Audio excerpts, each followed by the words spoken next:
लंकेश, संभालिए स्वयं को।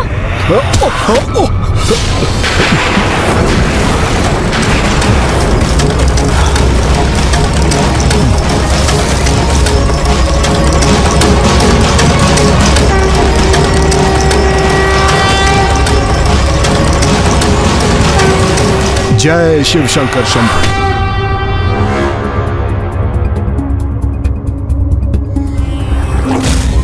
प्रभु की कृपा से मैं पुनः अपना संतुलन स्थापित कर पाया गौरीपुत्र, अन्यथा बहुत बड़ा अनर्थ हो जाता। आपका कोटि कोटि धन्यवाद गौरीपुत्र। आपके संकेत से इस छोटे एवं कंटीले पौधे के प्रति मैं सजग हो गया और जैसे प्रभु महादेव शिव शंकर शंभू ने उस शिला को गिराकर उसे कुचल दिया और मुझे अपना संतुलन खोने से रक्षित कर दिया। भक्ति की शक्ति भी अद्भुत है। कुछ समय पूर्व जहाँ मैं दशानन के लिए विघ्नकर्ता बनने का प्रयास कर रहा था, उसकी भक्ति ने मुझे विघ्नहर्ता बनने पर विवश कर दिया है। हाँ लंकेश, कभी कभी वो बाधाएं जो छोटी प्रतीत होती हैं, उन पर यदि समय रहते ध्यान ना दिया जाए तो वो बड़े संकट में परिवर्तित हो जाती हैं। इसलिए हमें सदैव प्रत्येक बाधा के प्रति सावधान रहना चाहिए। किंतु मैं ये आप जैसे महाज्ञानी को क्यों बता रहा हूँ? आपको तो पूर्व से ही सब कुछ ज्ञात है ना लंकेश? लंकेश, जल ग्रहण कीजिए।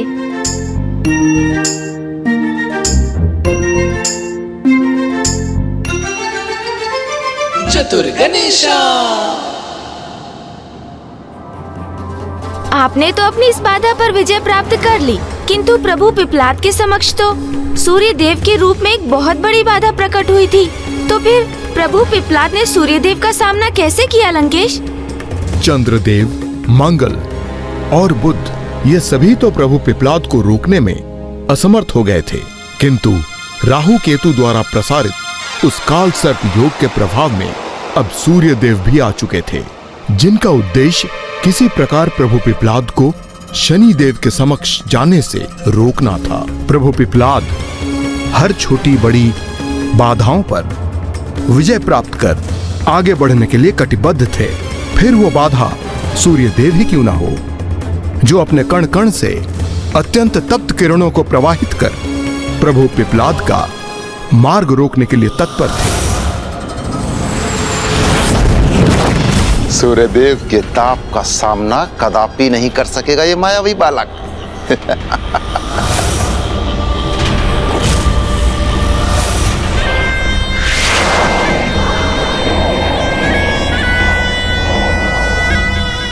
अब देखना यह है कि जो करने में अन्य ग्रहों के अधिपति असफल रहे, उसे पूर्ण करने में तार मंडल के स्वामी सूर्यदेव सफल होते हैं अथवा नहीं।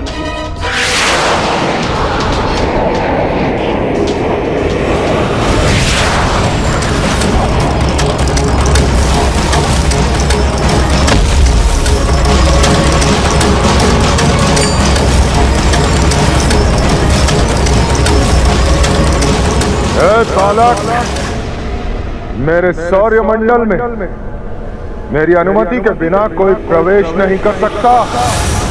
तुम कैसे चले आए? अन्याय के विरुद्ध संघर्ष के लिए किसी की अनुमति की आवश्यकता नहीं होती सूर्यदेव। इसीलिए मैं जो यहाँ करने आया हूँ वो मैं करके ही लौटूंगा।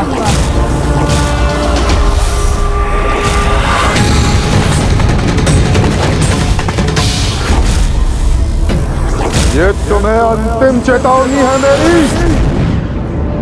वहीं रुक जाओ, अन्यथा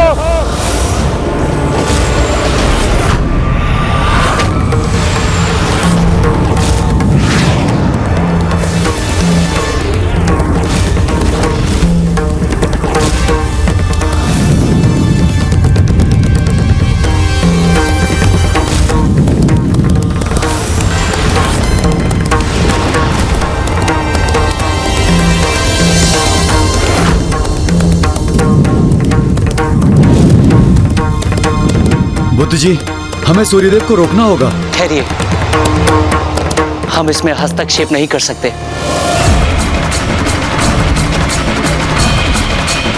ये प्रभु का पिपलाद अवतार, हर अवतार का एक उद्देश्य होता है और कदाचित ये सब भी किसी उद्देश्य से ही हो रहा है।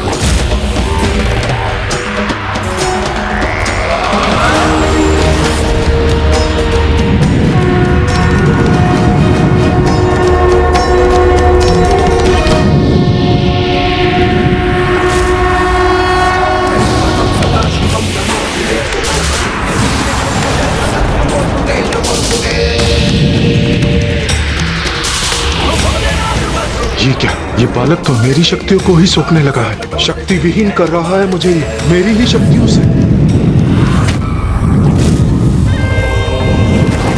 ये कैसे संभव है? कैसे संभव है ये? इस मायावी बालक ने तो सूर्यदेव की किरणों को ही सोख लिया, उनके ताप को क्षीण कर दिया। ये कैसे संभव है?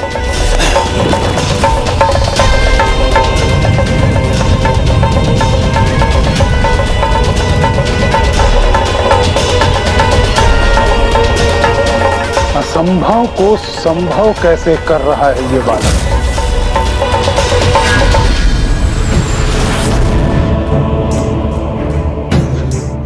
जो कभी नहीं हुआ वो कैसे होगी?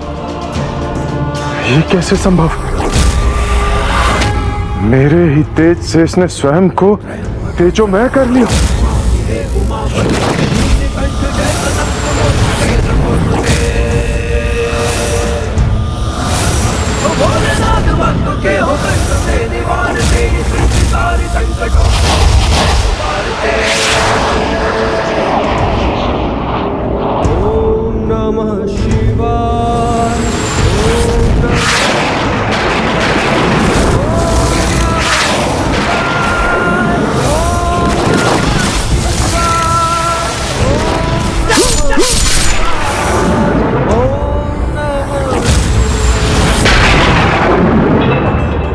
तो क्या सूर्यदेव ने जो दृश्य देखा वो सत्य हुआ?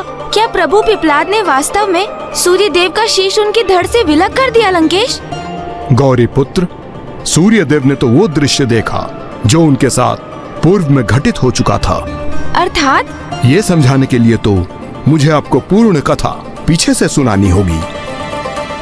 एक समय की बात है, सूर्यदेव की जीवन की सबसे बड़ी भूल हुई थी जब उन्होंने मेरे नाना असुर सुमाली और उनके भ्राता माली के विरुद्ध एक भीषण युद्ध में भाग लेने का निर्णय लिया।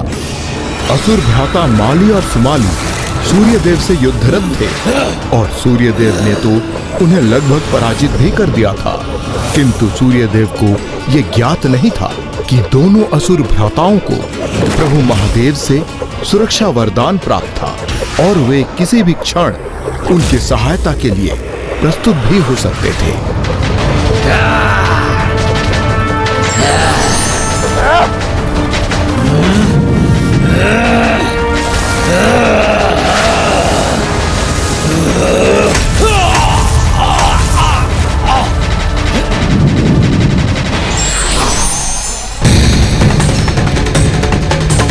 हे महादेव, इन अधर्मियों की रक्षा मत कीजिए, वध करने दीजिए मुझे इनका।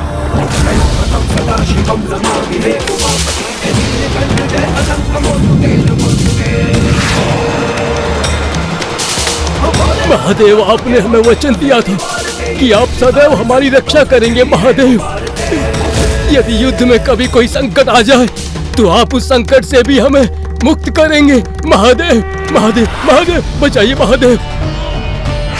प्रभु, इससे पूर्व की सूर्यदेव हमें क्षति पहुंचाए, इनका अंत करके हमारी रक्षा कीजिए प्रभु। प्रभु, हमारी रक्षा कीजिए प्रभु। प्रभु, प्रभु, रक्षा कीजिए प्रभु।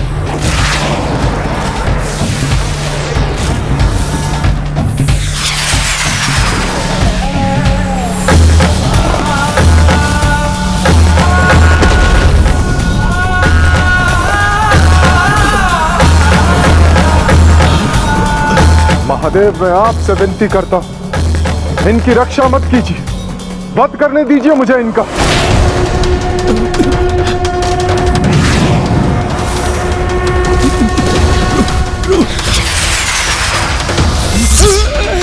प्रभु प्रभु प्रभु रक्षा कीजिए प्रभु, प्रभु रक्षा कीजिए, प्रभु रक्षा कीजिए, रक्षा कीजिए प्रभु, बचाइए प्रभु, बचाइए प्रभु, प्रभु रक्षा कीजिए प्रभु, प्रभु रक्षा कीजिए प्रभु, प्रभु रक्षा कीजिए प्रभु, प्रभु रक्षा कीजिए।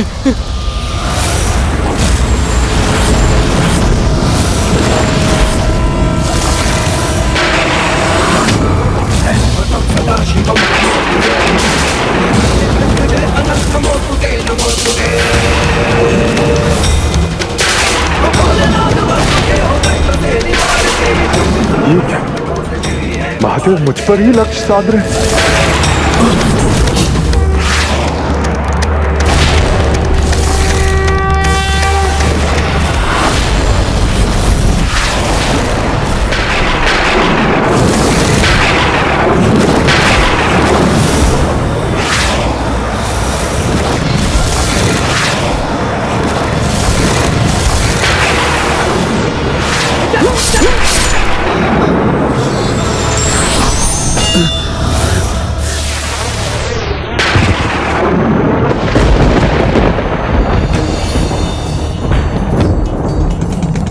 प्रभु महादेव ने अपने भक्तों में पक्षपात ना करते हुए अपने वचन अनुसार अपने भक्तों की रक्षा की। किंतु सूर्यदेव, फिर उनका क्या हुआ लंकेश?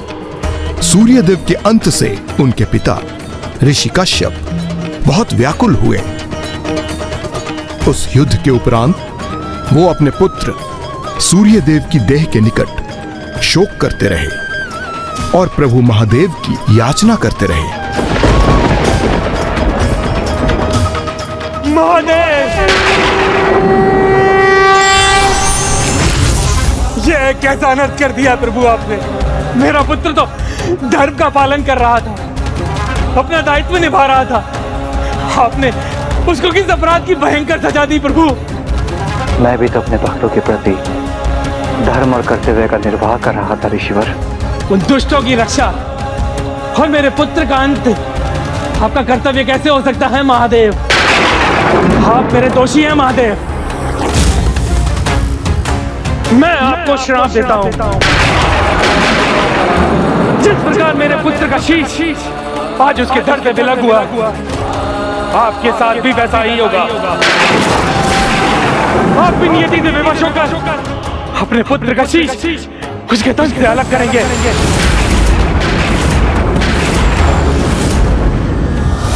और ऋषि कश्यप के उसी श्राप के कारण आपके पिता प्रभु महादेव शिव शंकर द्वारा आपके शिष्य के विलग होने का संयोग उत्पन्न हुआ था।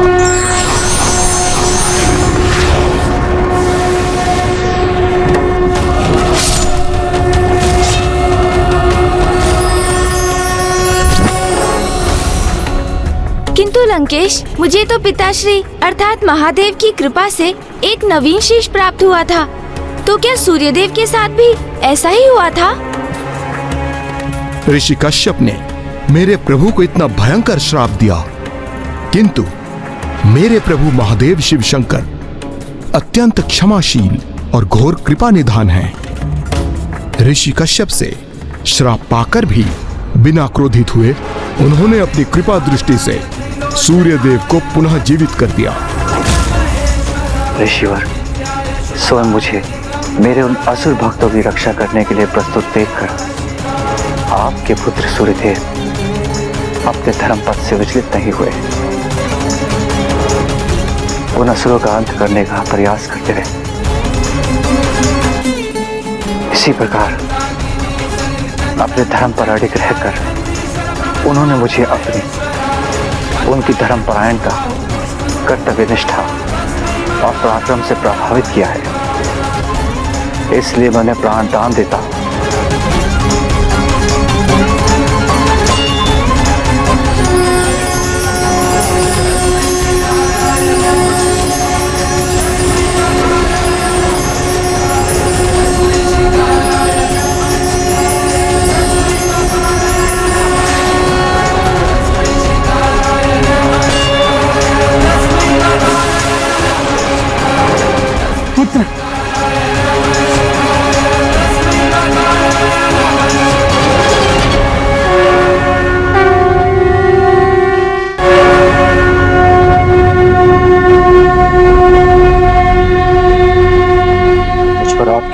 दृष्टि के लिए आपको सत सत नमन प्रभु।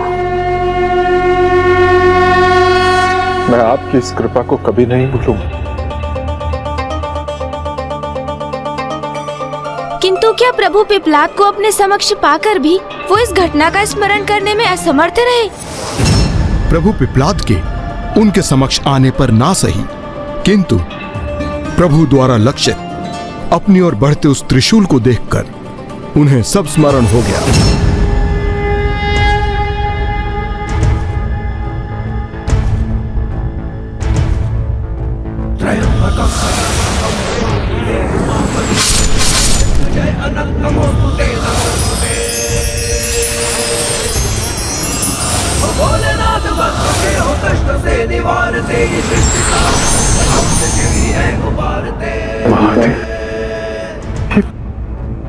ओम नमः शिवाय। प्रणाम प्रभु। ओम नमः शिवाय। ओम नमः शिवाय। ओम नमः शिवाय। ओम नमः शिवाय। ओम नमः शिवाय। कठोर दंड से शनि के विष्णु त्रस्त जब हुआ तदीच पुत्र बन प्रभु ने पृथ्वी पे जन्म लिया। पीपल के वृक्ष के तले ही आपका पालन हुआ है, रूप पिपलाद का तभी से आपको मिला। ओम नमः शिवाय। ओम नमः शिवाय। अपने इस भक्त से इस चंदन की भेंट स्वीकार कीजिए प्रभु। ओम नमः शिवाय। ओम नमः शिवाय। ओम नमः शिवाय।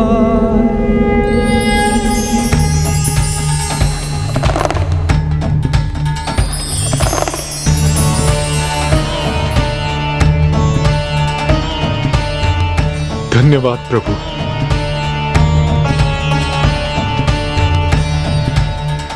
आइए प्रभु।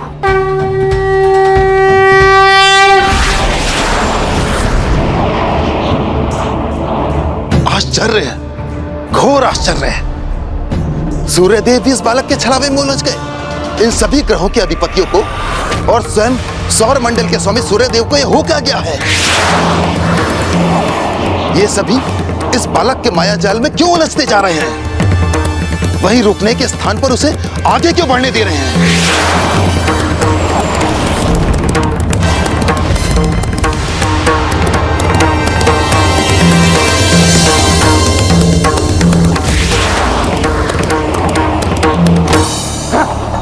सूर्यदेव से तो कुछ अपेक्षा करना ही व्यर्थ था। जो अपने पुत्र को ही ना रोक सके, वो भला किसी अन्य बालक को क्या रोकेंगे?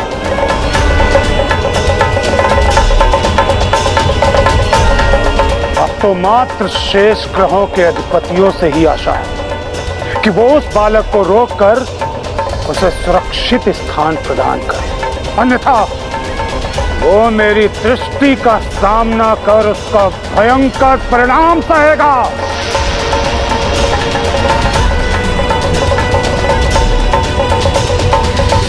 गुरु बृहस्पति, सावधान रहिएगा इस बालक से। इसके छलावे में आए बिना इसे लौटा दीजिएगा।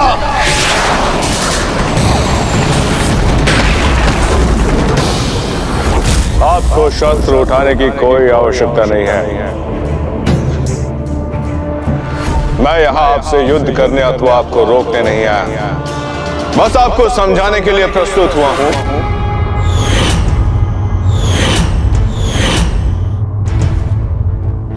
ये कैसा विचित्र अनुभव हुआ मुझे। कैसा दृश्य देखा मैंने, जैसे कि मैं इस बालक के समक्ष शशीय रूप में स्थित हूँ।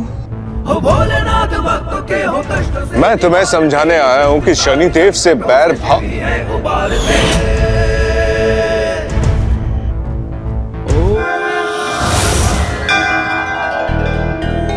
मैं कह रहा था कि तो देवगुरु बृहस्पति ने भी प्रभु पिपलाद को रोकने का प्रयास किया, किंतु वो सभी दृश्य जो उनके समक्ष प्रकट हो रहे थे, उनका क्या अर्थ था लंकेश? वो दृश्य तो देवगुरु के अतीत की उस घटना से संबंधित थे, जब उन्हें अपना नाम और देव गुरु का पद प्राप्त हुआ था। अर्थात ऋषि अंगिरा सृष्टि रचयिता ब्रह्मदेव के मानस पुत्रों में से थे। उनकी अर्धांगिनी देवी स्मृति से उनको 2 पुत्रों की प्राप्ति हुई, जिनमें से एक थे जीव। शांत स्वभाव और कुशाग्र बुद्धि के स्वामी थे। जीव ने अपने पिता को गुरु मानकर उनसे विद्या प्राप्त की और समस्त शास्त्रों के ज्ञाता बने। किंतु एक दिवस उनके पिता ने कहा, आरंभिक शिक्षा के उपरांत प्रत्येक मनुष्य का कर्तव्य होता है कि गृह से बाहर एक योग्य गुरु से शिक्षा एवं मार्गदर्शन प्राप्त करे। और पिता के इन वचनों से प्रेरित होकर जीव ने शिव शंकर शंभु को ही अपना गुरु मान लिया और प्रभु के पार्थिव शिवलिंग को गुरु के रूप में एक उच्च स्थान पर स्थित कर उनकी आराधना आरंभ कर दी।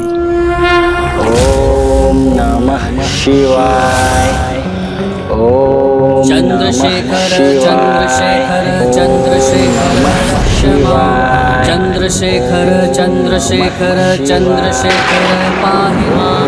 रत्नसानुशरासनं रजताश्रीनिकेतनं शिरनीकृतभगिरमच्युताय सायकां क्षिप्रचक्रपुत्रायं त्रिदिवादगैरभिवन्दितं चन्द्रशेखरमाश्रये ममता करिष्यति वै यमः।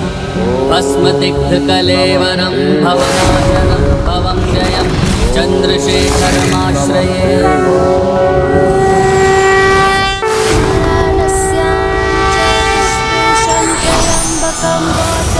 तटे वैद्यनाथं चिताभूमौ नागेशं दारुकावने वसुजीव च रामेशं घुष्मेशं च शिवालये।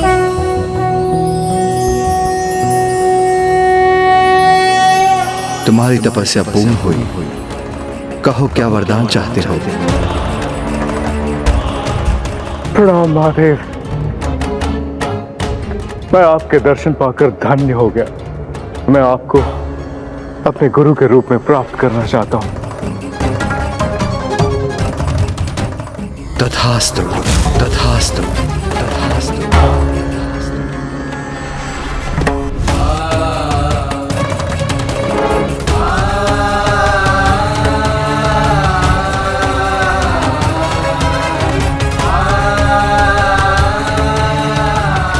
गुरु बिनु भवन दी तरी न कोई, जो भृंची संकर्षण होई।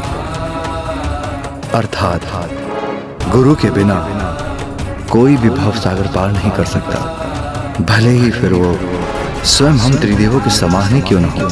गुरु के अभाव में देव, दानव और मानव सभी अपने पद से भटकने लगते हैं।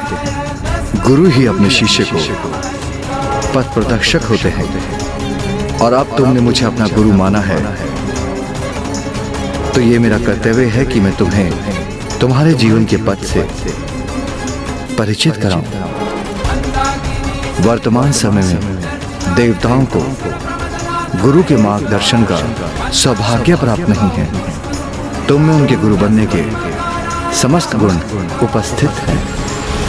मैं तुम्हें देवगुरु नियुक्त करता हूं और सूर्य मंडल में बृहस्पति ग्रह के अधिपति होने का स्थान भी प्रदान करता हूं। आज से तुम्हारा नाम बृहस्पति होगा, बृहस्पति होगा।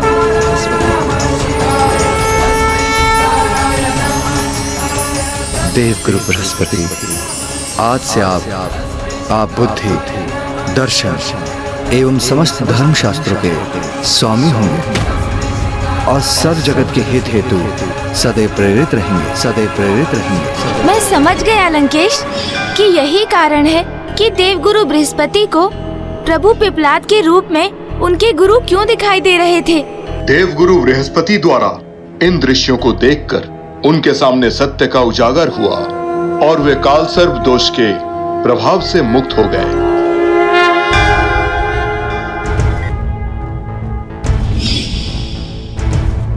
गुरु बिना भवन निधि तरई न कोई, जो बरिंची शंकर सम होई।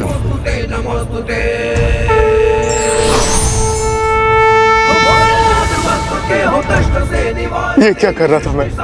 अपने ही गुरु स्वयं महादेव को समझाने चला था।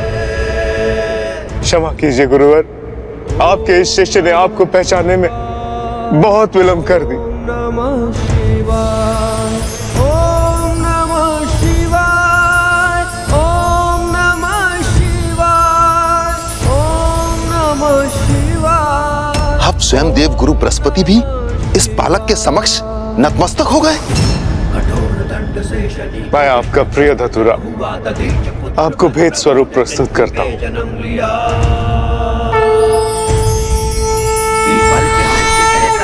आपका पालन हुआ है, रूप पिप्पलाद का तभी से आपको मिला। ओम नमः शिवाय, ओम नमः शिवाय, ओम नमः शिवाय, ओम नमः शिवाय, ओम नमः शिवाय, ओम नमः शिवाय।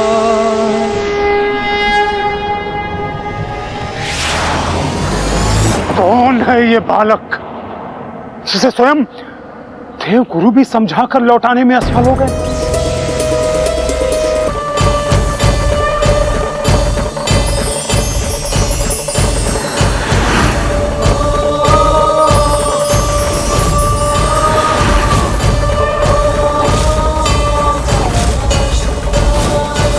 ये क्या? इनके मुख के भीतर तो मेरा ग्रह ही नहीं, समस्त सौरमंडल, समस्त ब्रह्मांड समाहित है।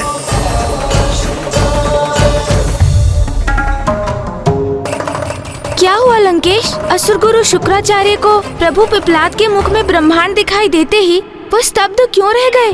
उन्होंने उस लावा समान द्रव्य की बूंदों की वर्षा को क्यों रोक दिया? इसके पीछे भी एक कथा है गौरी पुत्र, गुरु शुक्राचार्य के असुर गुरु शुक्राचार्य बनने की कथा। मुझे भी इस कथा का स्मरण है लंकेश। आप उसी प्रसंग का उल्लेख कर रहे हैं ना, जब अंधकासुर नामक असुर से देवताओं का महासंग्राम हुआ था? हाँ गौरी नंदन, ये उसी समय की बात है, किंतु युद्ध के पूर्व असुर गुरु शुक्राचार्य को महादेव के पास ये गुहार लेकर आना पड़ा कि देवताओं के पास तो अमृत है और अमर होने के कारण उनका कोई अहित नहीं होगा, जबकि असुरों के पास ऐसा कुछ नहीं। फिर ये युद्ध न्याय संगत कैसे हुआ?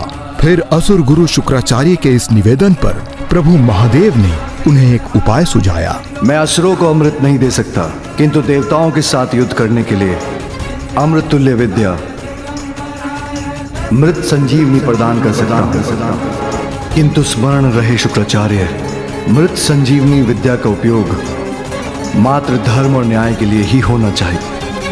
किंतु प्रभु महादेव के आदेश का उल्लंघन करते हुए असुर गुरु शुक्राचार्य ने उस मृत संजीवनी विद्या का प्रयोग असुरों के हित में अर्थात अधर्म के लिए करना आरंभ कर दिया, जिससे महादेव कुपित होकर उन्हें अपना ग्रास बना लिया। महादेव के उदर में प्रविष्ट होते ही असुर गुरु शुक्राचार्य ने उनके भीतर उस पूरे ब्रह्मांड को देख लिया, जिसके भीतर सब कुछ समाया हुआ था। फिर कोई क्या देव और क्या दानव, सब नगण्य थे।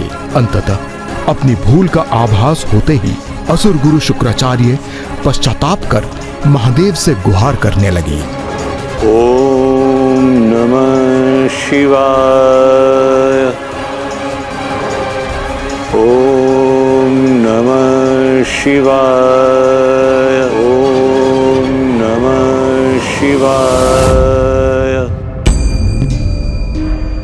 महादेव जी, इतना समय व्यतीत हो गया है आपके उदर में, संपूर्ण श्रद्धा और भक्ति से आपके नाम का स्मरण करते हुए। प्रभु, अब तो मुझे क्षमा कर दीजिए, क्षमा कर दीजिए प्रभु।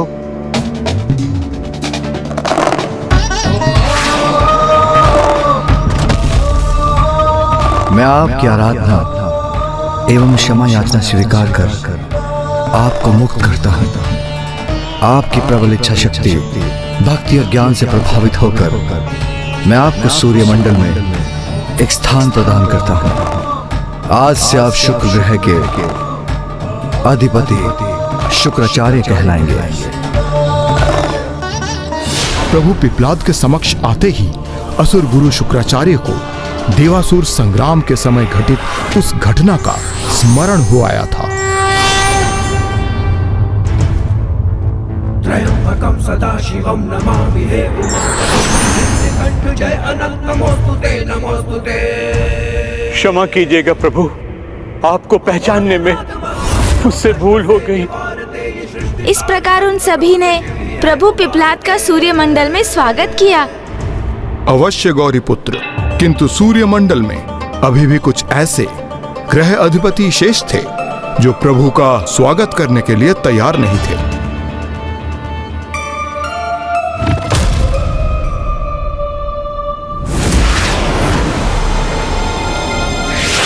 अब कुछ ही क्षणों में मैं शनिदेव के समक्ष पहुंचकर उनसे अपने सारे प्रश्नों के उत्तर अवश्य मांग लूंगा।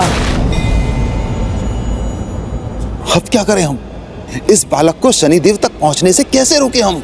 चिंता मत करो केतु, इस बालक को यहाँ पर प्रवेश तो करने दो, फिर शनिदेव के ग्रह तक पहुंचने से पूर्व वो हमारे काल सर्प योग के प्रभाव क्षेत्र में प्रवेश कर उससे तो प्रभावित होगा, हैं?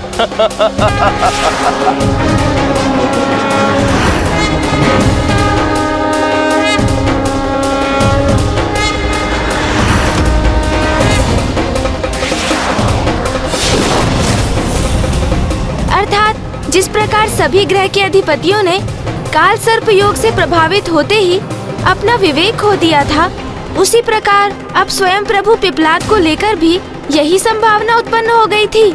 कुछ योग ऐसे ही होते हैं गौरी पुत्र, जिनसे भगवान स्वयं भी सुरक्षित नहीं रह पाते। काल सर्प योग से ये अवश्य रुकने पर बाध्य होगा।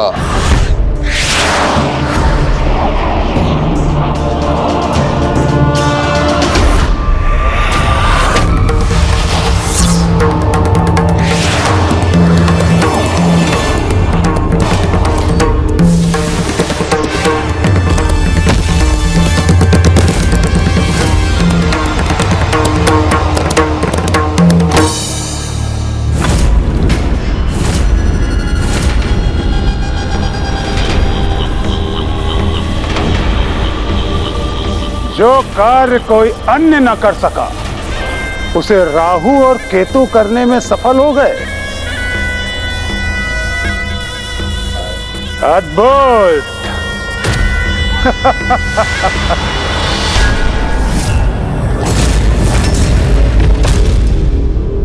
उस समय शनि दृष्टि के समान काल सर्प योग पे भी कोई नियंत्रण नहीं था। तो लंकेश, क्या प्रभु पिप्लाद पर भी काल सर्प योग का वैसा ही अहितकर प्रभाव हुआ जो अन्य ग्रहों के अधिपतियों पर हुआ था? सामान्य रूप से जो व्यक्ति काल सर्प योग से प्रभावित होता है उसका जीवन पूर्ण रूप से अस्थिर एवं अपमानजनक रहता है। व्यवसाय एवं अन्य प्रकार के हानियों के साथ आर्थिक संकट, असाध्य रोग और मानसिक विकारों से ग्रस्त होने के दुख भी भोगते हैं। किंतु इन सभी से अधिक भयंकर है काल सर्प योग के प्रभाव में आकर धीरे धीरे अपनी शुद्ध बुद्ध एवं अपनी बुद्धि और विवेक से अपना नियंत्रण खो देना। और यही राहु और केतु प्रभु पिप्लाद के साथ भी करना चाहते थे। इस बालक पर हमें अपने काल सर्प योग का सर्वाधिक शक्तिशाली प्रभाव करना होगा। ये कैसा प्रकाश है?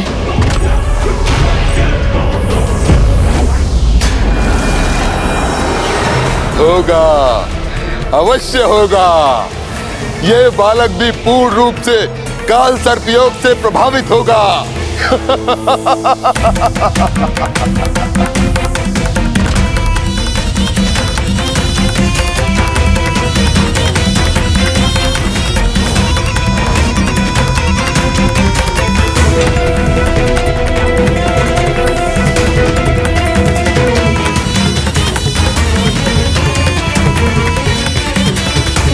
और अब ये कैसा अंधकार उत्पन्न हो रहा है मेरे चारों ओर?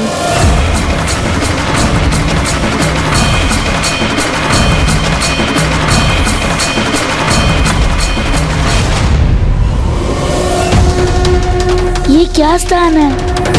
कहाँ आ गया हूँ मैं?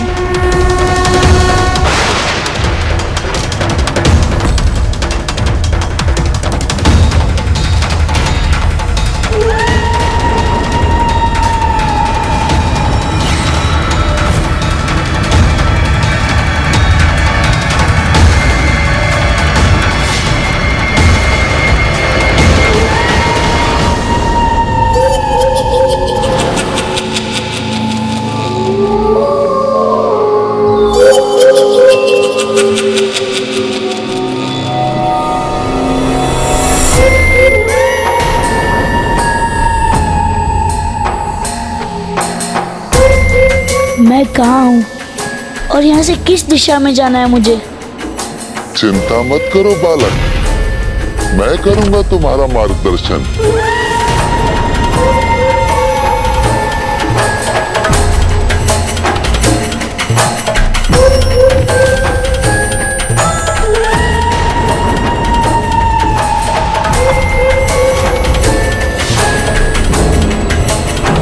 अब ये बालक कहीं नहीं जा सकेगा, कहीं भी नहीं। वैसे तो ये हमारे समक्ष ही खड़ा है, किंतु काल सर्प योग के प्रभाव में आने के कारण ये सोच रहा है कि किसी अज्ञात स्थान पर आकर लुप्त हो गया है।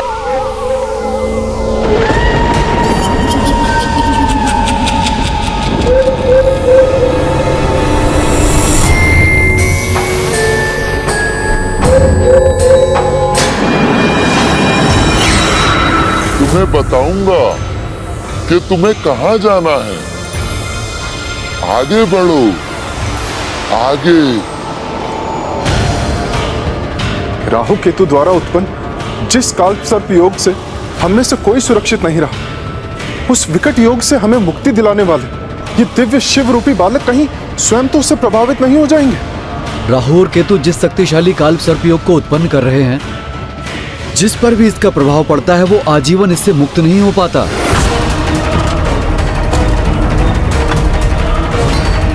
केतु, अब हम इस छलिया बालक पर प्रचंड काल सर्प योग का प्रभाव डालकर इसे लौटा देंगे और अन्य सभी ग्रहों के अधिपति इसी प्रकार स्तब्ध होकर देखते रहने पर विवश हो जाएंगे।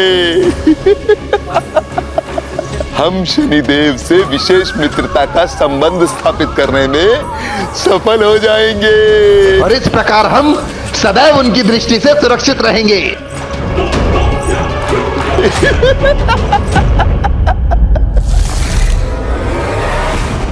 राहु और केतु ने अपने प्रयासों से उस बालक को रोककर तारमंडल में अपने स्थान की सार्थकता को सिद्ध किया। उनके कारण अब ये बालक ना ही मुझ तक पहुंच सकेगा और ना ही मेरी दृष्टि के प्रभाव में आकर उसका तनिक भी अहित होगा।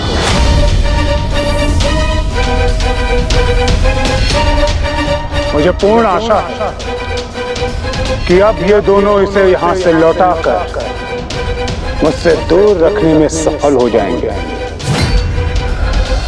अब मैं छलिया बालक को दिखाऊंगा कि काल सर्प योग कैसे किसी को उसके दुर्भाग्य में उलझाकर उसके जीवन को रोग और विकारों से ग्रस्त करता है। इधर उधर क्या देख रहे हो बालक, आगे बढ़ो, मैं पथ प्रदर्शन करूंगा तुम्हारा। तुम्हें बताऊंगा कि तुम्हें कहां जाना है। आगे बढ़ो, आगे और आगे, आगे बढ़ते रहो।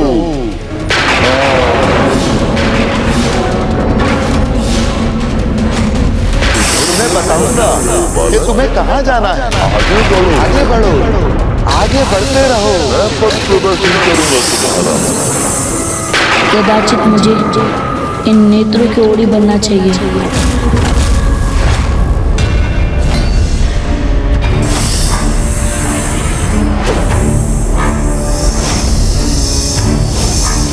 केतु का सर्प रूपी प्रभाव प्रभु पिपलाद के अत्यंत निकट रहकर उनका पीछा कर रहा है और वो स्वयं राहु की ओर बढ़ रहे हैं। मेरे निकट आओ।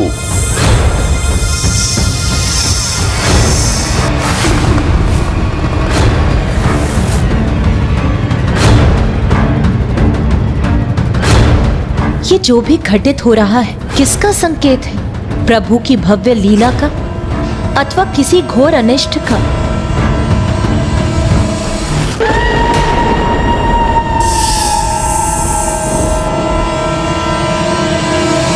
महादेव के अवतार अवश्य हैं ये, किंतु है तो एक साधारण बालक के ही रूप में, जो शनि दृष्टि के कारण पूर्व में ही अपने माता पिता को खोने का कष्ट भोग चुके हैं। और अब यदि राहु ने इन्हें निगल लिया तो इन पर काल सर्पयोग का प्रभाव इतना स्थिर और स्थायी हो जाएगा, तो फिर उससे ये प्रभु स्वरूप बालक कैसे मुक्त होंगे? इसी दिशा में आगे बढ़ना है मुझे। कदाचित महादेव के बाल स्वरूप प्रभु पिपलाद से अधिक काल सर्प योग की ही परीक्षा है।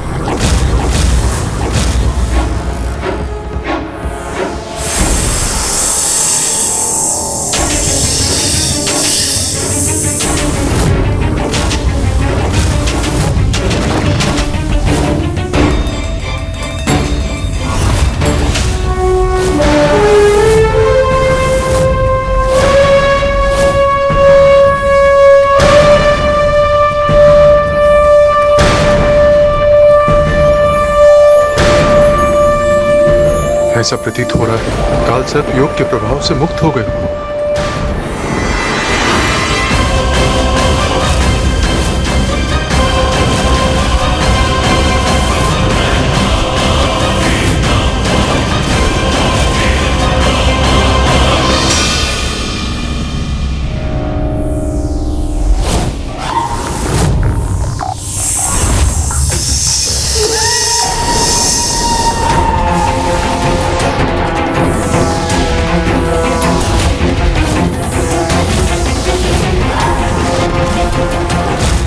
बालक, मेरे निकट आओ, मैं ही तुम्हारा उचित मार्गदर्शन करूंगा। आओ, आते जाओ। ये क्या प्रतीत होता है? प्रभु भी काल सर्प दोष योग से प्रभावित हो गए। ये तो अत्यंत अनिष्टकारी है सूर्यदेव। फिर प्रभु स्वयं को इससे कैसे मुक्त करेंगे?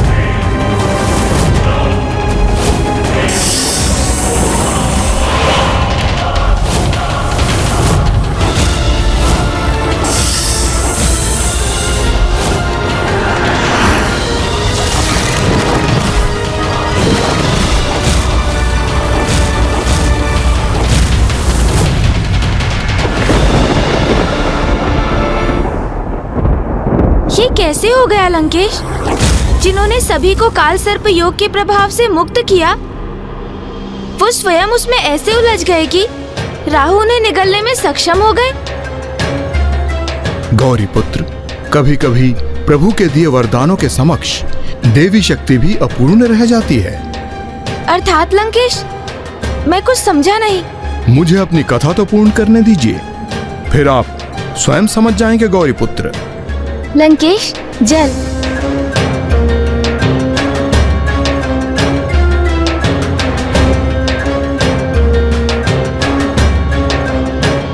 राहु तो यही समझ रहे थे कि उन्होंने प्रभु पिपलाद को अपने मुख में बंदी बना लिया है और वो अब उन्हें काल सर्प योग के दो प्रमुख प्रताड़नाएं अर्थात मानसिक एवं भावनात्मक यंत्रणाएं भी देना चाहते थे।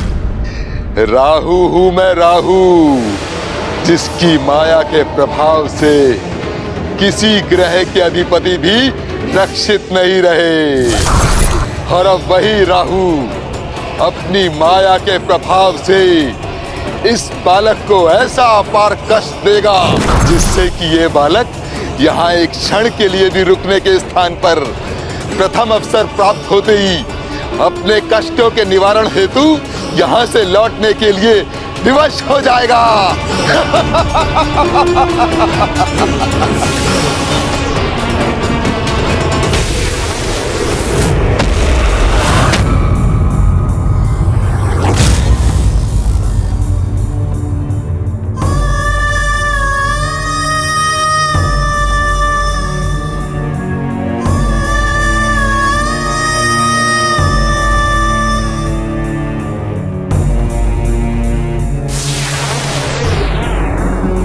मेरे पुत्र, मेरे पुत्र, मेरे पुत्र। पिताजी, पिताजी, पिताजी, पिताजी, अब कहाँ हो? पुत्र, पुत्र। माता, माता, क्या ये मेरी माँ का स्वर है? माँ, क्या आप यही हैं?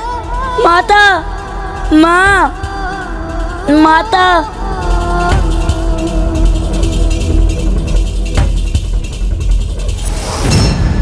इतना समय व्यतीत हो जाने के पश्चात भी राहु ने उस बालक को वापस क्यों नहीं लौटाया? राहु क्या कर रहे हैं उस बालक के साथ? कहीं राहु से कोई कष्ट नहीं पहुंचा रहे?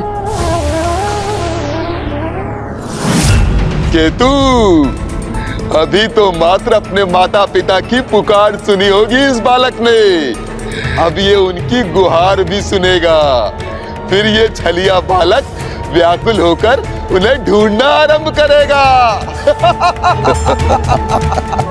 किंतु इसे अपने माता पिता कहीं दिखाई नहीं देंगे और ये इसी प्रकार उनको ढूंढने में उलझा रहेगा और थक कर क्लांत हो जाएगा।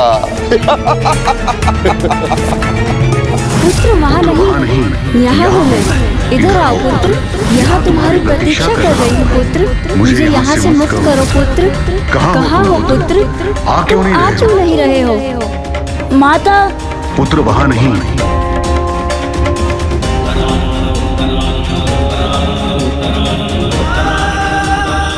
माता और पिताश्री का स्वर तो सुनाई दे रहा है मुझे, किंतु मैं उन्हें ढूंढ नहीं पा रहा हूँ।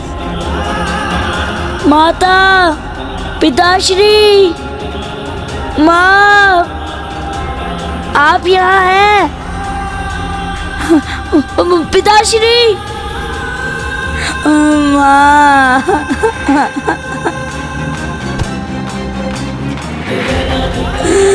माँ, पिताश्री।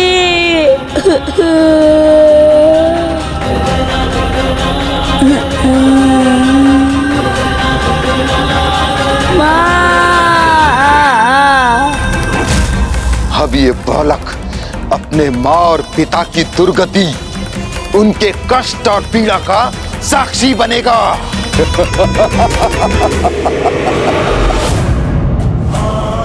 प्रभु के बाल स्वरूप की ये पीड़ा अब मुझसे सहन नहीं हो रही।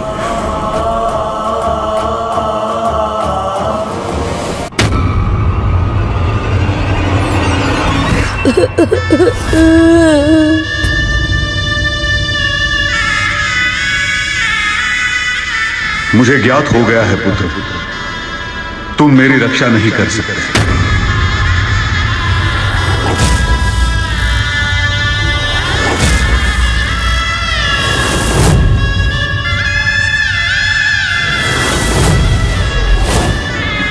पिताश्री, पिताश्री, पिताश्री, पिताश्री, पिताश्री, पिताश्री, पिताश्री कहाँ चले गए? पुत्र, मेरी भी रक्षा नहीं कर सकोगे तुम? माँ, माँ, माँ, माँ, माँ, माता, माँ, माता, माता, माँ, माँ, माँ, माँ,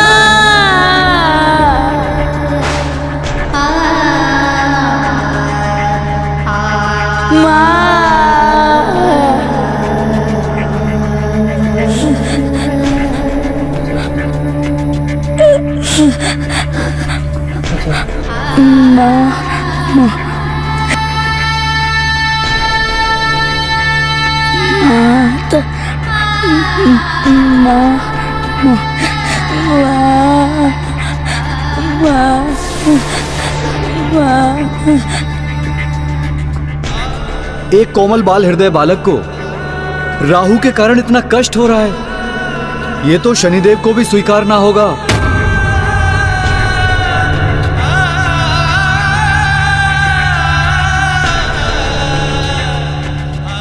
मेरी तो यही आशा है कि राहु और केतु उस बालक को रोकने के लिए कोई यंत्रणा न दे दें, क्योंकि मैं तो स्वयं उसे उसके अहित से सुरक्षित रखने के लिए ही उसे लौटाने का प्रयास कर रहा हूं, जिससे ना ही वो मेरी दृष्टि का सामना करने पर विवश हो और ना ही कोई उसे अन्य पीड़ा हो।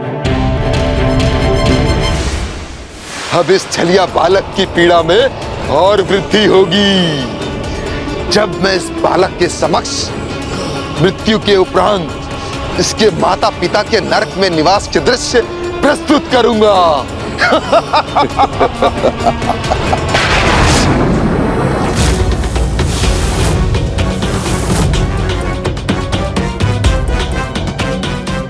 नहीं राहु, रुक जाओ।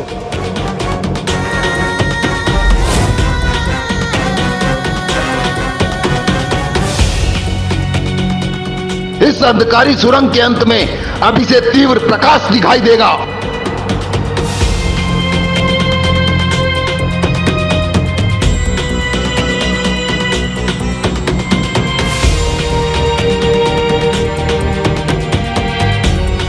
और अब ये उस प्रकाश की ओर बढ़ेगा।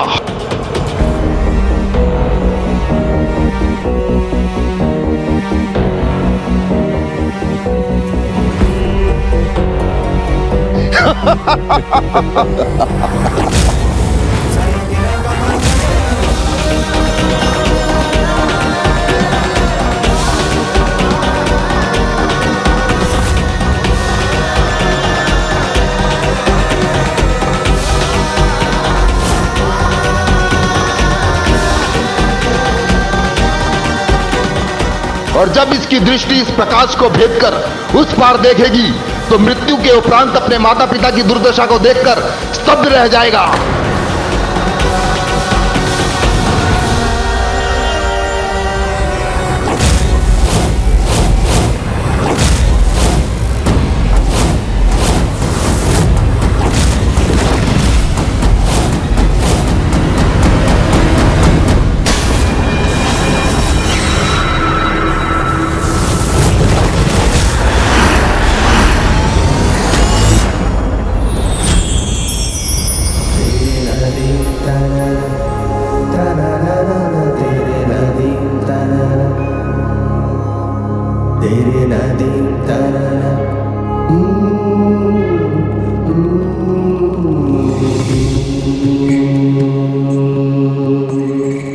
ऋषिवर, आज आप ही के कारण स्वर्गलोक का अस्तित्व सुरक्षित है।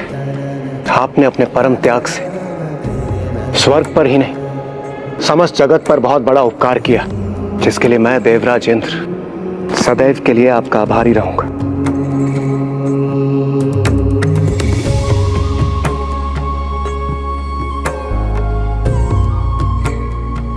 हाँ ऋषिवर, स्वर्गलोक ही नहीं अपितु पृथ्वी, संपूर्ण सृष्टि आपके बलिदान के कारण ही आज सुरक्षित है। अन्यथा वो दुष्ट व्रतासुर सर्वत्र विनाश करता, संपूर्ण ब्रह्मांड को लील जाता हो और कुछ भी शेष नहीं रहता।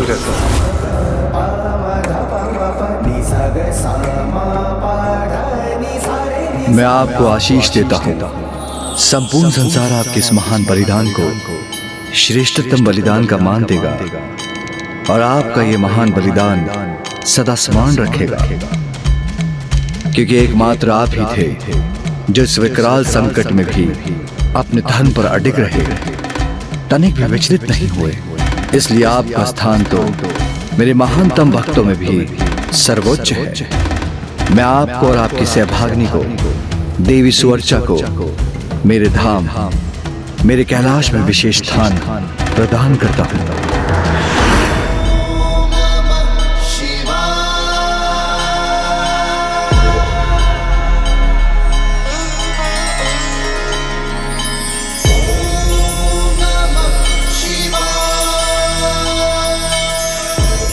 और फिर उन दोनों को स्वयं महादेव ने शिव धाम कैलाश में स्थान प्रदान किया। ये क्या कह रहे हो राहु? उसके माता पिता को कैलाश धाम में स्थान प्राप्त हुआ? ये कैसा दृश्य दिखा रहे हो तुम इस बालक को? क्या? मैंने क्या कहा? कैलाश धाम? किंतु मैं तो इस बालक को नर्कलोक के दृश्य दिखाना चाहता था। किंतु वो दृश्य दिखाने में असमर्थ रहे ना, दृश्य दिखाने में असमर्थ रहे ना।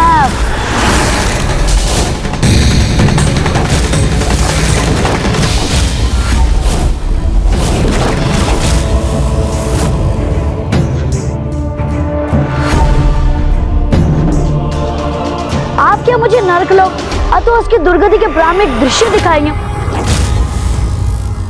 क्योंकि मैंने तो उसी सदगति के दृश्य देखे जो मेरे माता पिता को प्राप्त हुए। मैं आपको और आपकी सहभागिनी को और आपकी देवी सुवर्चा को मेरे धाम मेरे कैलाश में विशेष स्थान प्रदान करता हूँ। ये कैसे संभव है? इस पर मेरी माया सफल कैसे नहीं हुई? जिसके हृदय में और मन मस्तिष्क में सत्य और धर्म का वास होता है, जो अपने कर्म और कर्तव्य के प्रति निष्ठावान होता है और जो सभी प्रकार से स्वच्छ एवं पवित्र रहता है, वो किसी के माया जाल में प्रभावित नहीं होता है राहु जी, चाहे वो तुम्हारा काल सर्प योगी क्यों ना हो।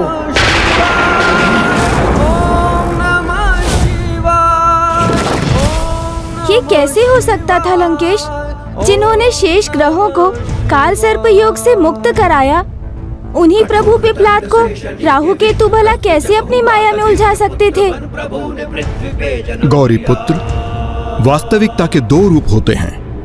पहला जो दिखाई देता है और दूसरा जिसका आधार विश्वास होता है। प्रभु पिपलाद ने राहु केतु के अति आत्मविश्वास को अपना अस्त्र बनाकर न केवल उसकी माया का सामना किया, अपितु उन्हें ही माया में डाल दिया। छलिया मायावी बालक, तुम मेरे मुख से बाहर कैसे निकले? मैंने कोई छल नहीं किया।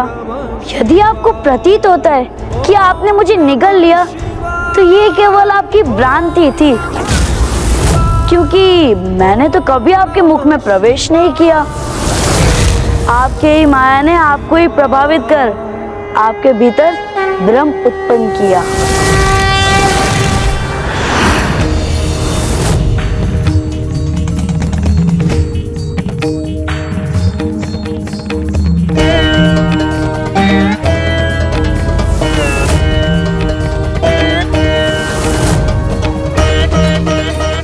शनिदेव, मैं आ रहा हूँ। आपके राहु केतु भी मुझे रोकने में असमर्थ रहे, किंतु मैं इन दोनों को उनके उचित पाठ पढ़ाने के पश्चात ही आऊंगा। हमने तो इस छलिया बालक को निगल लिया था, फिर ये बाहर कैसे आया? यदि आपको प्रतीत होता है कि आपने मुझे निगल लिया, तो ये केवल आपकी भ्रांति थी, क्योंकि मैंने तो कभी आपके मुख में प्रवेश नहीं किया। आपके ही माया ने आपको ही प्रभावित कर आपके भीतर भ्रम उत्पन्न किया। नमः शिवाय। राहु केतु को यह प्रतीत होने लगा था कि उन्होंने प्रभु को अपने काल सर्प योग में उलझा लिया है, लेकिन वास्तविकता में जो हुआ है वो तो उसके विपरीत है। महादेव के बाल स्वरूप ने तो राहु केतु की माया को ही भंग कर दिया। यदि प्रभु पिपलाद ने राहु के मुख में प्रवेश किया ही नहीं, तो उन्हें इतनी मानसिक वेदना क्यों हुई? राहु केतु भला उन्हें क्या वेदना दे पाते? ये तो प्रभु की लीला थी। जो राहु केतु देखना चाहते थे, प्रभु पिपलाद उन्हें वही दिखा रहे थे, ताकि दोनों को लगे कि वे अपनी योजना में सफल हो गए हैं। किंतु मानसिक पीड़ा तो काल सर्प योग का एक प्रमुख परिणाम है, जिसके प्रभाव से उभर पाना असंभव के समान है। और ऐसी अवस्था में व्यक्ति निराश और हताश होकर अपने सुख को ही खो देता है।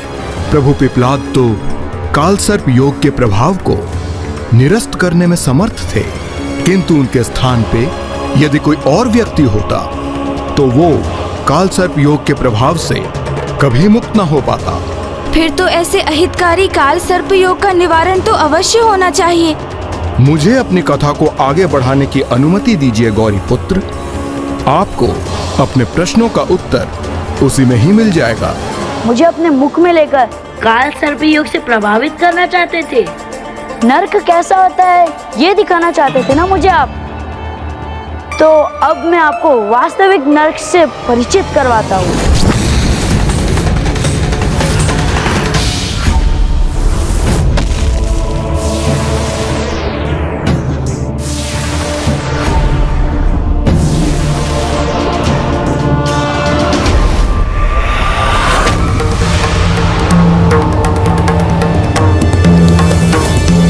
ये कहाँ आ गए हम, और यहाँ अचानक कैसे पहुंच गए हम?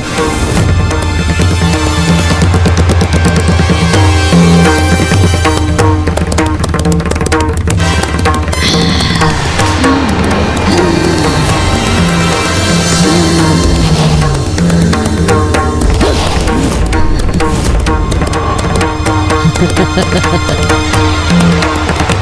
ये कैसा संकट है? ये किसने जड़ दिया हमें?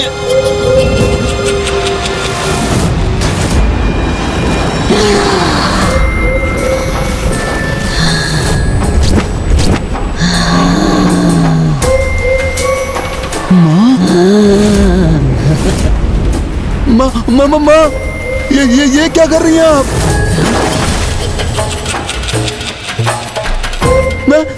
मैं तो आपका ही पुत्र हूँ माँ।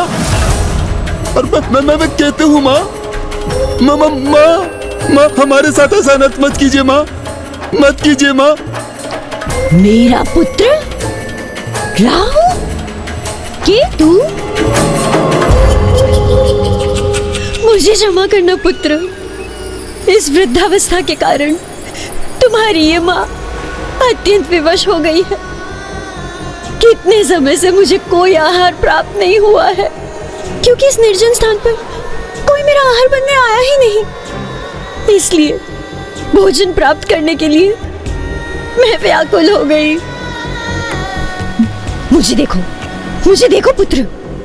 असुरों को जिसने जन्म दिया, उन्हें दुष्टता और बुराई का पाठ सिखाया, उसका परिणाम देखो। आज किस प्रकार तुम्हारी वही माँ जल के भीतर स्थिर रहकर परछाइयों को बांधकर अपना भोजन प्राप्त करने पर विवश है। ब्रह्मदेव के वरदान स्वरूप परछाइयों को बंदी बनाकर अपना भोजन बनाने का मेरा ये सामर्थ्य मुझे अपना वरदान नहीं, अपने अभिशाप के समान प्रतीत होता है। मैं तो अपने कुकर्मों का फल भोग ही रही हूँ, परंतु तुम तो अपने सुकर्मों से मेरी नियति बदल सकते हो ना। बोलो पुत्र, तुम अपने सुकर्मों से मेरी नियति को बदलोगे ना? बदलोगे ना पुत्र मेरा भाग्य? बदलोगे ना पुत्र? पुत्र पुत्र पुत्र!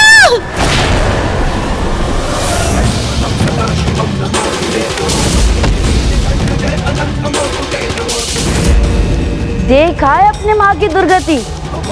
अब मुझे आशा है कि कुछ सुकर्म कर आप अपने माँ और अपने पूर्वजों की गति सुधार लेंगे।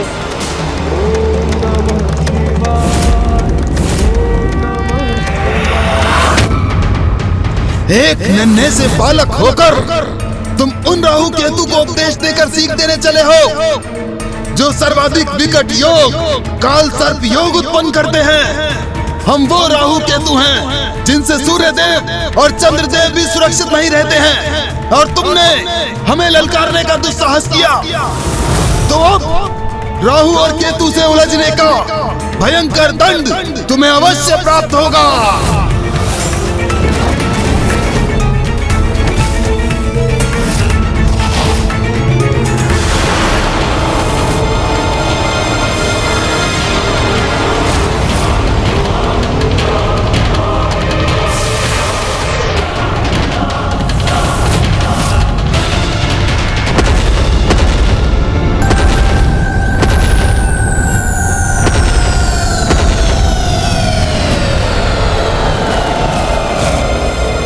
राहु ने तो अत्यंत विकट संकट उत्पन्न कर दिया बालक पिपलाद के लिए।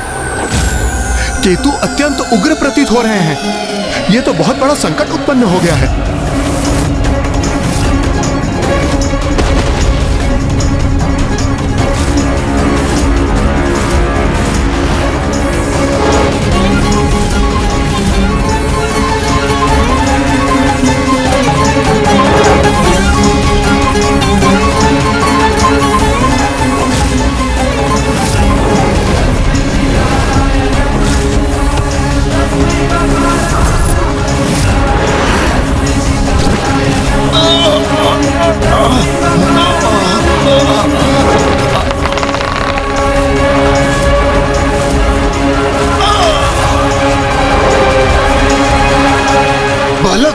ये उचित नहीं किया तुमने।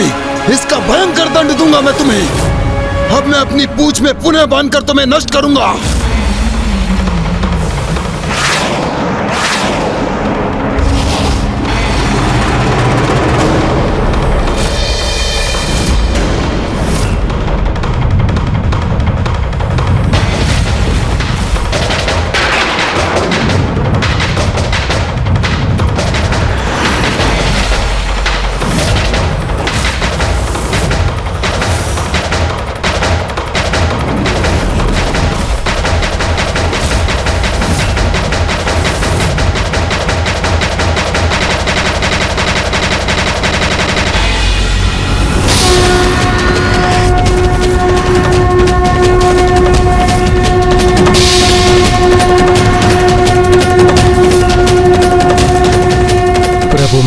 के स्वरूप में बालक पिपलाद ने अपनी तृतीय नेत्र की शक्ति को क्रियान्वित किया है। यदि यह त्रिनेत्र खुल गया तो उसकी क्रोधाग्नि से राहु और केतु का विनाश निश्चित है।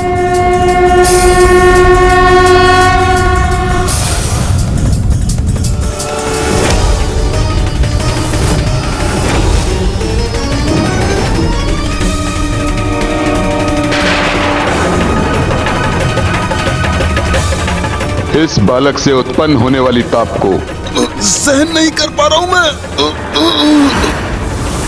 अब तो राहु और केतु अवश्य समझ जाएंगे कि बाल रूप में प्रभु महादेव ही हैं उनके समक्ष। महादेव के समान तृतीय नेत्र का प्रदर्शन कर हमें भयभीत कर रहे हो तुम। अब बहुत हुआ। तुम्हें एक बालक समझकर तुम पर दया कर रहे थे हम, किंतु अब तुम्हारी दुर्दशा अवश्य करेंगे। अब केतु अपनी विषैली वाष्प से जड़ करेगा तुम्हें, और इस बार मैं अवश्य निकलूंगा तुम्हें। आपको जितने प्रयास करने थे आप कर चुके, अब इस स्थिति का अंत मैं करूंगा।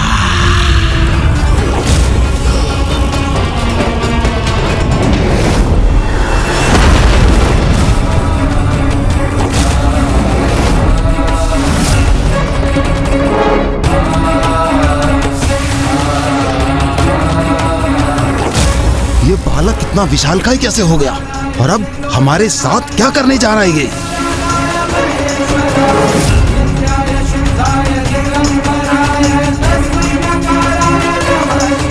प्रतीत होता है राहु और केतु इस बालक को रोकने में असफल हो जाएंगे।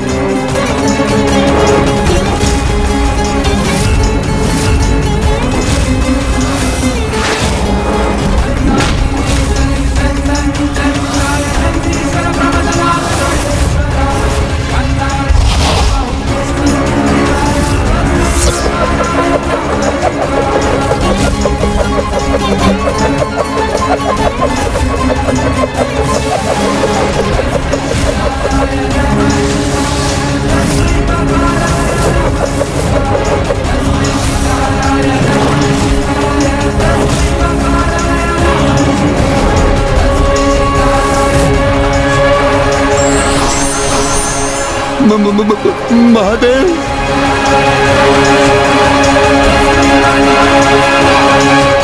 हमें क्षमा कर दीजिए प्रभु, हमें क्षमा कर दीजिए। आपको पहचानने में बहुत विलंब हो गया हमसे प्रभु, हमें क्षमा कर दीजिए प्रभु। सदा शिवम नमामि हे उमापति जय नीलकंठ जय अनंत नमोस्तुते नमोस्तुते। हो भोलेनाथ भक्त के हो कष्ट से। हमने तो आप पर ही काल सर्प योग का प्रयोग करने की भूल की प्रभु, हमें क्षमा कर दीजिए, क्षमा कर दीजिए हमें। हम वचन देते हैं कि यदि आज के बाद हम ग्रहों के कारण किसी की कुंडली में काल सर्प योग का दोष उत्पन्न होगा तो आपकी पूजा, आराधना, अभिषेक करने से काल सर्प योग का दोष क्षीण हो जाएगा प्रभु। आपको भजने वाले, आपके नाम का स्मरण करने वाले अनन्य भक्तों के समक्ष हम कभी बाधा बनकर प्रकट नहीं होंगे प्रभु, और ना ही आपके लिए कोई बाधा उत्पन्न करेंगे प्रभु। जिनकी आरती कर सौर्य मंडल में स्वागत करना चाहिए था, हम भिन्न ग्रहों के अधिपति उन्हीं का विरोध कर उन्हें रोक कर लौटाने का प्रयास कर रहे थे।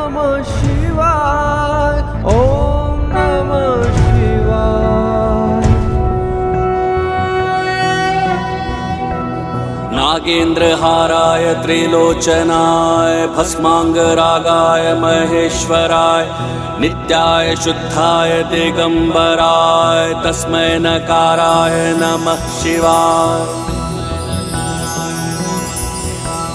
मंदाकिनी सलिल चंदन चर्चिताय नंदीश्वर प्रमथनाथ महेश्वराय मंदार पुष्प बहु पुष्प सुपूजिताय तस्मै मकाराय नमः शिवाय।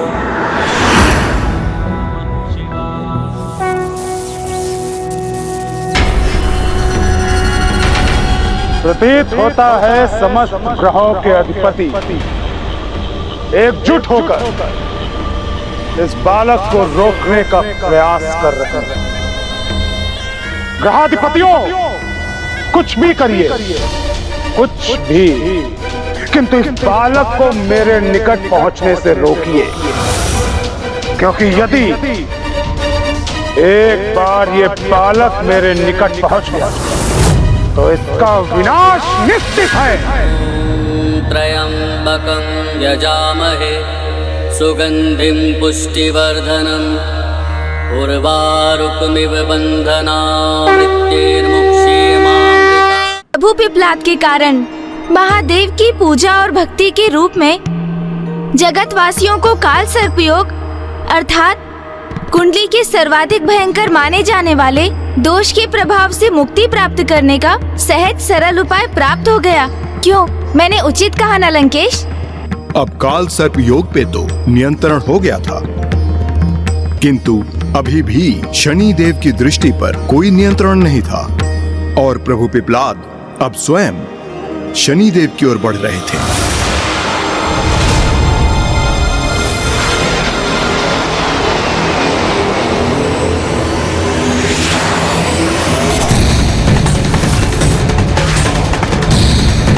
अब इस बालक को रोकने के लिए मुझे ही कुछ करना होगा, चाहे कुछ भी हो जाए, किंतु मैं इस बालक को अपने गृह में प्रवेश नहीं करने दूंगा।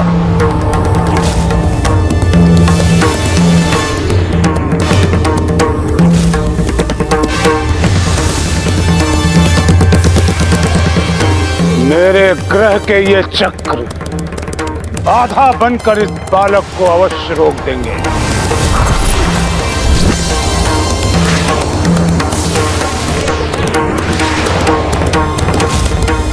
फिर क्या हुआ लंकेश? शनि देव के चक्रों को भेद कर उन तक पहुंचना वास्तव में इतना संकटमय था? हाँ गौरी पुत्र, उस समय जिस किसी ने भी शनि ग्रह की ओर बढ़ने का प्रयास किया वो शनि देव की दृष्टि के प्रकोप से खंडित होकर छिन्न भिन्न हो गया। स्वयं शनि देव के उपग्रह उनके चंद्र जब अपने मार्ग से भटककर उनके निकट पहुंचे तो वह भी खंड खंड हो गए। शनि ग्रह के ये चक्र उन समस्त अवशेषों से निर्मित है जिनसे टकराना तो अपने विनाश को ही निमंत्रण देने के समान है। इतना भयंकर विस्फोट? फिर तो बालक प्रभु पिप्लाद के लिए भी ये चक्र तो महासंकट बन गए होंगे ना? हाँ शिवनंदन, किंतु मेरे प्रभु शिव शंकर शंभु ने बाल स्वरूप की प्राप्ति के लिए किसी भी संकट को स्वीकार करने के लिए तैयार थे।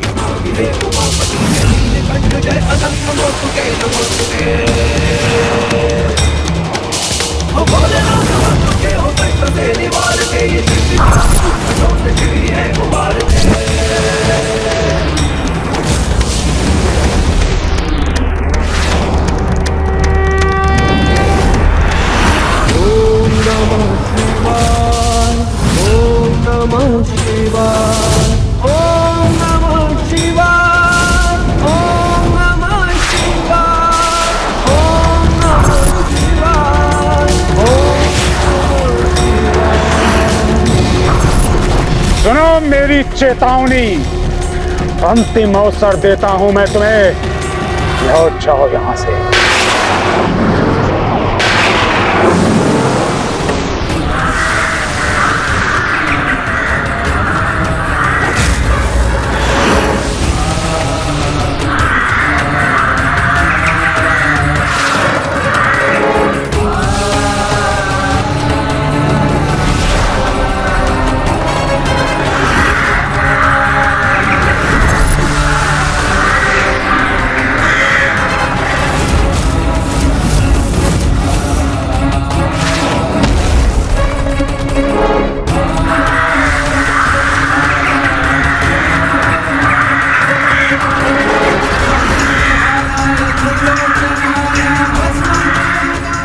पहुंचने का मेरा निश्चय अटल है।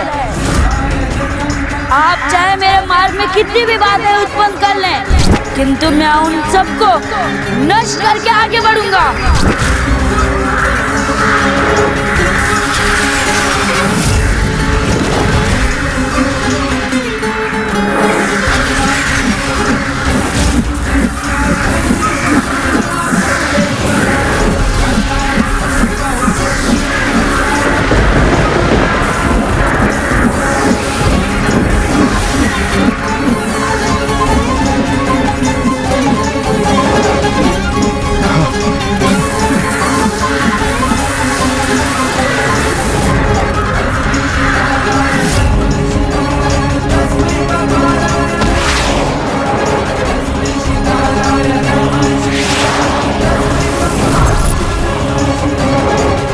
आश्चर्य!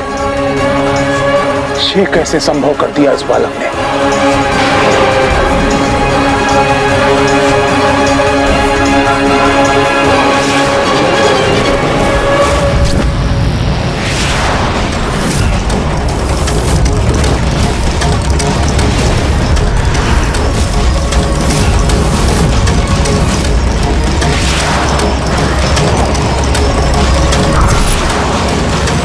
शनि ग्रह के चक्रों से तो अत्यंत कठोर विशालकाय उल्का पिंड भी सुरक्षित नहीं रहते, तो फिर प्रभु पिप्लाद उसे कैसे पार करेंगे?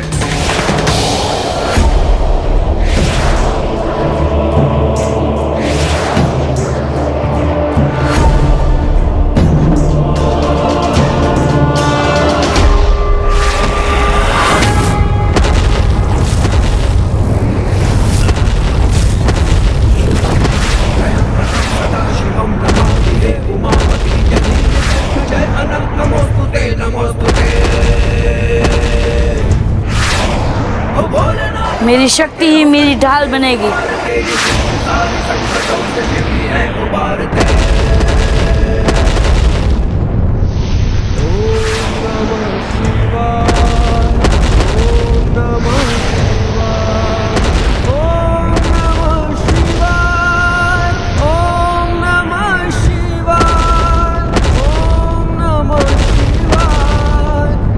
शनिदेव अपने ग्रह के चक्रों को और सशक्त कर रहे हैं, जिसके प्रभाव से बालक प्रभु पिप्लाद के लिए नवीन संकट उत्पन्न हो गया है।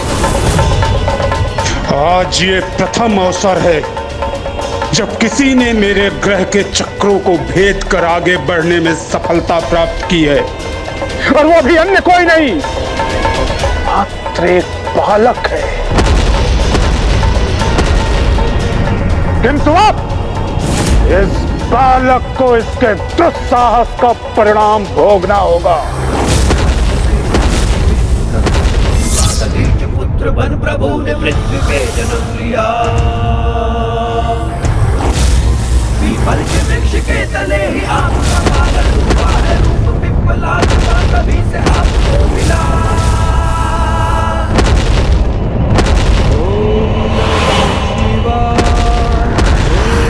प्रतीत होता है शनिदेव प्रभु पिप्लाद को रोकने हेतु अपनी संपूर्ण शक्तियों का प्रयोग करने के लिए तत्पर हो रहे हैं, जिसका परिणाम अत्यंत भीषण होगा।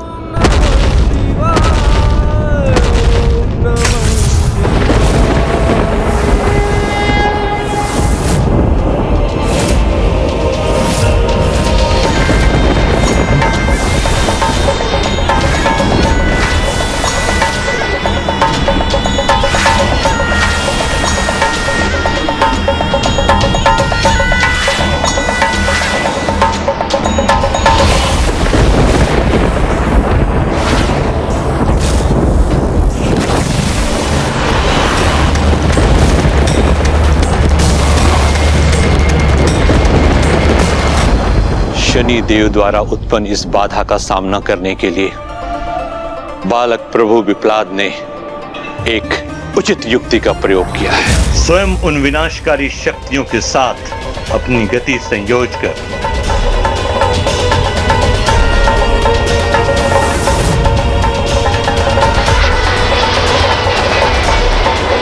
ये कैसा अनूठा सामर्थ्य है इस बालक में।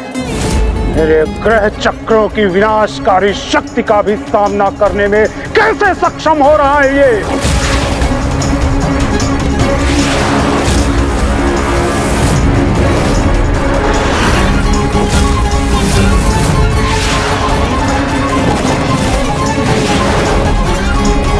मुझे रोकने के आपके प्रयास कदापि सफल नहीं होंगे।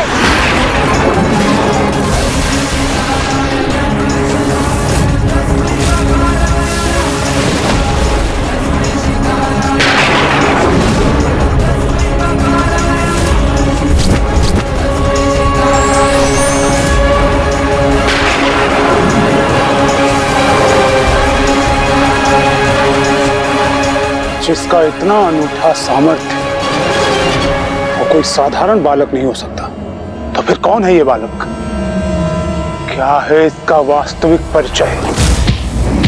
पिप्लाद, पिप्लाद।